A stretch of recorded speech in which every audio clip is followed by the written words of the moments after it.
भगवान श्री रमण बिहारी और सदगुरुदेव भगवान के अनुग्रह से कई दिन तक चलने वाले इस पूजन महोत्सव और पूर्णिमा महोत्सव के ब्याज से हम सब यहाँ सम्मिलित हैं विशेष रूप से, और श्री यमुना जी के नीराजन का सौभाग्य प्राप्त कर रहे हैं। श्री यमुना जी का नीराजन श्री कृष्ण का नीराजन है। कालिंदी कृष्ण स्वरूप है, चतुर्थ पटरानी दोनों के स्वरूप में एकत्व है, और राधा रानी के अनुग्रह से भगवती कालिंदी को नित्य श्री कृष्ण की सन्निधि और अनुभूति प्राप्त है। कालिंदी को पुष्टि मार्ग में गुरु पद प्रदान किया गया है। ये गुरु है। आज गुरु पूजन के अवसर पर गुरु रूपिणी भगवती कालिंदी का हम विशेष रूप से वंदन अभिनंदन करते हैं। इनके माध्यम से जगत गुरु श्री कृष्ण का भी गुरु रूप में अभिनंदन। श्रीमद् भागवत में उद्धव को उपदेश देते समय भगवान श्री कृष्ण ने काम, क्रोध आदि इन सब दोषों की निवृत्ति के लिए अलग अलग साधन बताए। और हमसे पूछो तो बड़े प्रैक्टिकल साधन बताए हैं जो जगत गुरु श्री कृष्ण ही बता सकते हैं। सब व्यतिरिक्त रूप से समस्त साधनों का वर्णन करने के अनंतर एक अद्भुत बात जगत गुरु श्री कृष्ण कहते हैं, ये जितने भी साधन हैं जिनके माध्यम से हम अपने इन दोषों की निवृत्ति कर सकते हैं, ये सब के सब गुरु समर्पण और गुरु पूजन से स्वयमेव प्राप्त हो जाते हैं। श्रीमद् भागवत को हमारे यहां वेद के रूप में प्रमाण माना जाता है। इसलिए गुरूप शक्ति सबके लिए आवश्यक है। जिज्ञासु के लिए, साधक के लिए, सिद्ध के लिए और सुसिद्ध के लिए भी गुरु शक्ति आवश्यक है। हमारे पूज्य मस्तराम बाबा किन्हीं बहुत बड़े महापुरुष के पास गए थे और उनसे, मस्तराम बाबा बहुत दिल महापुरुष थे, उन्होंने उनसे कहा किसी न किसी को जीवन में एक को गुरु या बड़ा बना के रखना अगर सुरक्षित रहना है। कोई न कोई जीवन में एक ऐसा व्यक्तित्व तो होना चाहिए जिसके आगे हम झुक करके प्रसन्न हो, प्रसन्न नहीं कृतार्थ हो। सद्गुरु की यह आवश्यकता है। गुरु अभिमान की निवृत्ति के लिए एक आधार है, आश्रय, खूंटी है, ईगो स्टैंड है। ईगो की निवृत्ति के लिए गुरु तत्व आवश्यक है। हमारे वेद और उपनिषद तो कहते गुरु एव अनिरक्षे, एवकार के मतलब है कि उसके अतिरिक्त अन्य सब साधन अवैध है। बिना गुरु शक्ति के अनुभूति परम ज्ञान नहीं हो सकता है। हम लोगों ने कल स्मरण किया था कि सब कुछ पूरी भागवत श्रवण कराने के अनंतर जब सुखदेव जी ने परीक्षित को कहा पशुबुद्धि इमाम जय, बस उसी के अग्रहित उत्तर क्षण में गुरु अनुग्रह 7 दिन तक भागवत सुनी, परम लाभ नहीं मिला। और जैसे ही गुरु ने कहा पशुबुद्धि इमाम जही, तुरंत पशुबुद्धि निवृत्त हो गई। और दूसरे ही श्लोक में परीक्षित कहते हैं मैं ब्रह्म निर्वाण को प्राप्त हो गया हूं, अभी तक्षण इत्यादि से मेरे कोई भय ही नहीं है। भय दुनिया देव भवती, जो यहां नाना देखता है उसी का आना जाना होता है। शास्त्र श्रवण के लिए तो गुरु आवश्यक है ही, अनुभूति के लिए गुरु की कृपा का आश्रय अत्यंत आवश्यक है। गुरु प्रसक्ति अभिमान की निवृत्ति के लिए की जाती है। कुछ लोग इस औषधि का प्रयोग दूसरी करते हैं, महाराज हम तो उनके शिष्य हैं, तो ये कह के वो अपने आप को सम्मानित कराना चाहते हैं। हमको बहुत बड़ा लोग जाता है, वाह जरूर है बेटा, कमाल, धन्य है आप। गुरु की उपशक्ति अहंकार की निवृत्ति के हेतु है, अहंकार की अभिवृद्धि के लिए नहीं। और अभिअहंकार यदि प्रेम ही है तो रखो, जरूर रखो, ठाक रखो, हम कहते रखो, लेकिन या अभिमान जाए जन घोरे, मैं सेवक रघुपति पद मोरे। मेरा अभिमान है कि मैं उन महापुरुषों का कृपा पात्र हूं। तो ये अभिमान वस्तुतः अभिमान की निवृत्ति की है। गुरु पूजन में हम लोगों ने गुरु चरणों का पूजन किया। हमारे भगवान वल्लभाचार्य जी ने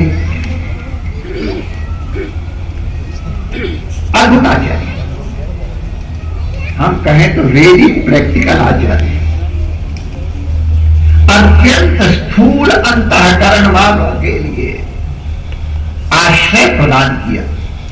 लक्ष्य है ब्रह्म संबंध, संबंध हमको ब्रह्म से रखना है, लेकिन उपासना कर रहे हैं। माइडियर को आने तो कुछ सुनने के लिए आते हैं। जय श्री कृष्ण, आओ सिद्धि जी, भाग्य से दर्शन होते हैं। तो उपासना करते हैं बाल कृष्ण की।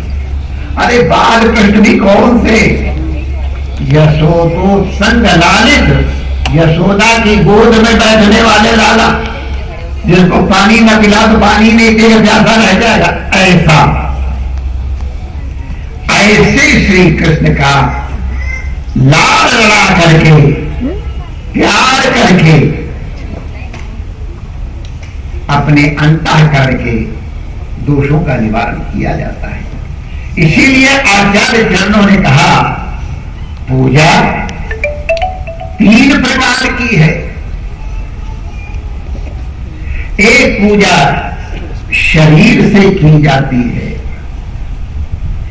एक पूजा अपने साधनों से, धन इत्यादि से की जाती है, और एक पूजा मानसिक रूप से की जाती है।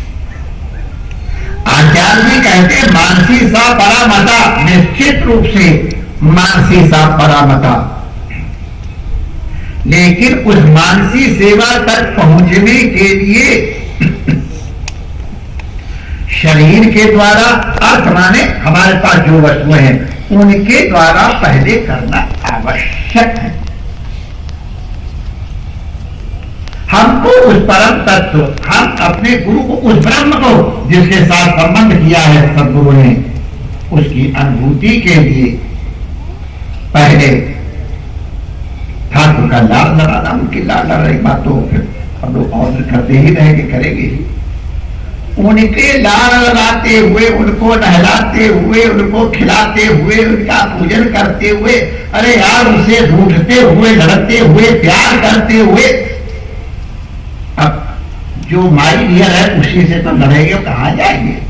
गुस्सा आएगा तो उन्हीं पे दिखाएंगे, और किसके ऊपर दिखाएंगे? ये तो नाराज मिलेगा, ठीक है ठीक है ठीक है, कोई बात नहीं, सदा पिता खिला जा रहा है। काम क्रोध लोभ वो जो बाबे ना सब उन्हीं के बता दो, दिया मैं खाता है, अगर मेरे में काम है तो तुम करो संतुष्ट उसको। क्रोध आता है, क्या करे? काली ने कहा ना कि आपने मेरा स्वभाव बनाया, मेरा क्या दोष है? आप जिम्मेदार हैं इसके। वाह, ये भक्त, ये भक्त की वाणी, ये भक्त की वाणी अभिमान नहीं है, अभिमान की निवृत्ति है। तो ये जो बाह्य पूजा हम लोग करते हैं, ये इसलिए करते हैं कि हमारा भाव कैसे प्रकट हो। कृष्ण आई लव यू ये कैसे बताएं? या तो किसी वस्तु से बता सकते हैं, कृष्ण को जो प्रिय है वो कृष्ण को अर्पित करें, या हमको जो प्रिय है वो कृष्ण को अर्पित करें। हाथ जोड़े दंडवत करें। और हमारे ब्रजवासी तो विचित्र है, जय जय गुलचा लाल किए मैं ठाड़ो रहे रो, ये भी हमारे यहाँ की।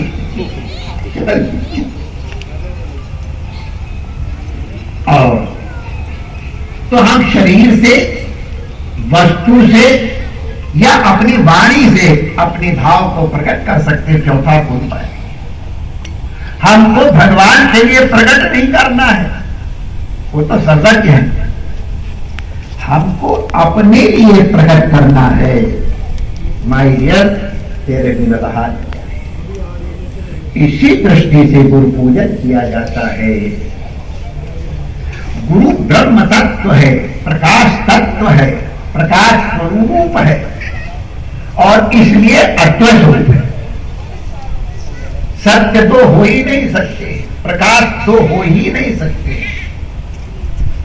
लेकिन जैसे नाना प्रकार के घट में सूर्य अलग अलग दिखाई पड़ता है, नाना शिष्यों के अंतःकरण में प्रकाशित होने के लिए गुरु तत्व उतने ही अवतार धारण करता है। अवतारा ही असंख्येया, भागवत के अंदर का मतलब ही है। जैसे असंख्य जीव हैं, हर जीव के उद्धार के लिए उसका सदगुरु इंडिविजुअल होता है, एक होता है, वेरी पर्सनल होता है। That very personal relation should be accomplished and enjoyed। गुरु पूजन का तात्पर्य यही है। स्थूल करते करते ये लोग नहीं, स्थूल क्या जरूरत है? स्थूल की जरूरत इसलिए है कि मानसिक होने लग जाए। निश्चित रूप से मानसिकता परामता, लेकिन फिर भी और इसके बाद भी मानसिक पूजा सिद्ध होने के बाद भी लोग ये भौतिक सेवा करते हैं। इसी प्रकार गुरु भी पहले जिज्ञासु के लिए, फिर साधक के लिए, साधना काल में, अनुभूति जिज्ञासा काल में, अनुभव हो जाने के अनंतर त्रिकाल गुरु वंदनीय है। इसलिए गुरु पूजन के अवसर पर हम लोग प्रयास करते हैं कि किसी न किसी तरह अपनी भावना, गुरु तुम्हारा कितना महान है वो कोई इंपॉर्टेंट नहीं है, विश्वास करो। तुम्हारा शिष्यत्व कितना महान है, तुम्हारा समर्पण कितना महान है, तुम्हारा अभिमान शून्यत्व कितना है, ये तुम्हारे कल्याण में हेतु होगा। गुरु पूर्णिमा के अवसर पर जो हमको सबसे प्रिय हो वो गुरु को अर्पित करना चाहिए।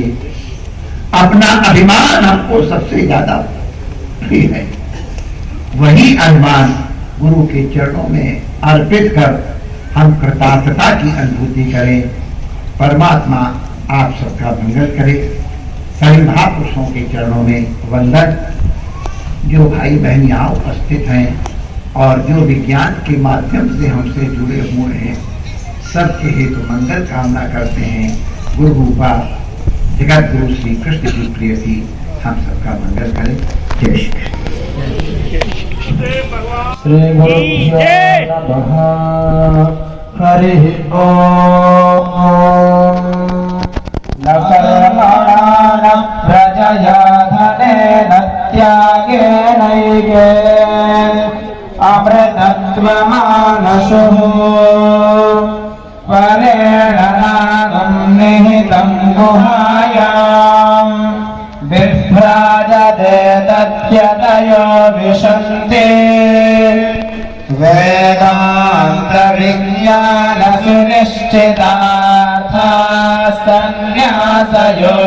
वेदान्तविज्ञानसुनिश्चितार्थास्तन्न्यासयोगाद्यपयः शुद्धसत्त्वाः ते ब्रह्मलोके तु पराञ्जगाने परावृतात् परिमुच्यन्ते सर्वे दहरं निपातं परमेश्वभूतयः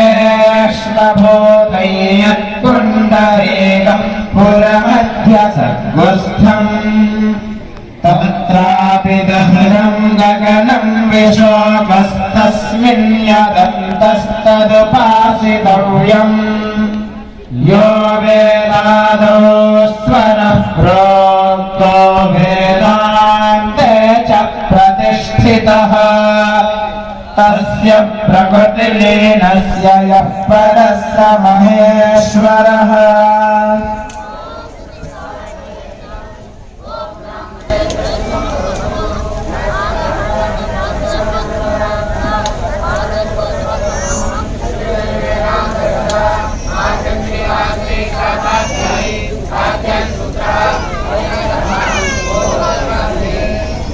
क्यों लगाया था आप थोड़ा भैया